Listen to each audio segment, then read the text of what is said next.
бүгінгі сіздермен өте дәмді болып шығатын үй жағдайындағы мясо по-тайскиді дайындайтын боламыз.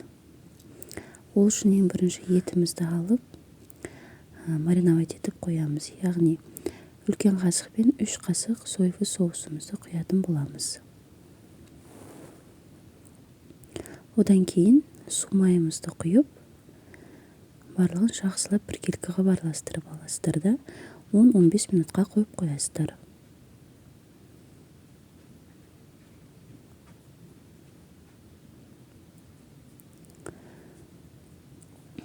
Енді қазанымызды газымызға қойып қоямыз.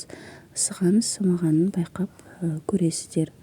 Одан кейін етімізді салып, жақсылап қуырасыздар. Қазанымызға май құймағанымыздың себебі біз етімізге май құйдық. Сол себепті қазанымызға май құймай қойсаңыздар болады.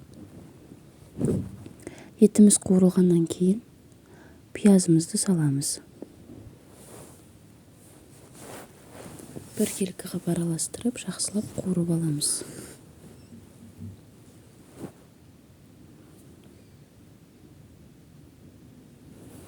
Пиязымыз қуырылып болғаннан кейін үкіштен өткізілген сәбізімізді салатын боламыз.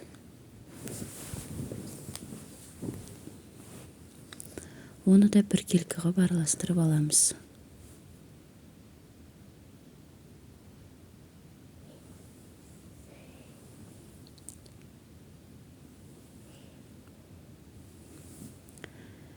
Кішкене қуырылғаннан кейін қызыл жасыл перецімізді салып, оны да біркелкі қылып араластырып аласыздар. Енді дәмдеуіштерімізді қосатын боламыз. Ең бірінші дәміне қарай тұз саласыздар. Ол өз еркілеріңізде қаншалықты салсаңыздар да. Одан кейін қара бұрышымызды саламыз. Және кішкене қызыл бұрыш саламыз. Барлығын жақсылап араластырасыздар.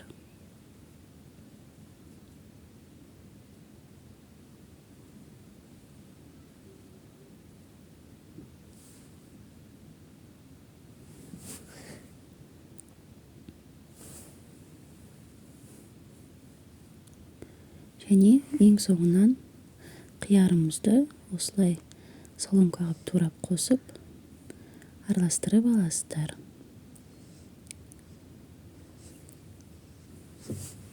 Барлығын 20 минуттай қуырып аласыздар. Мінекей достар, біздің мясо по-тайскіміз дайын болды. Міндетті түрде жасап көріңіздер. Маған тіркеліп, қоңырау белгісін басуды ұмытпаңыздар.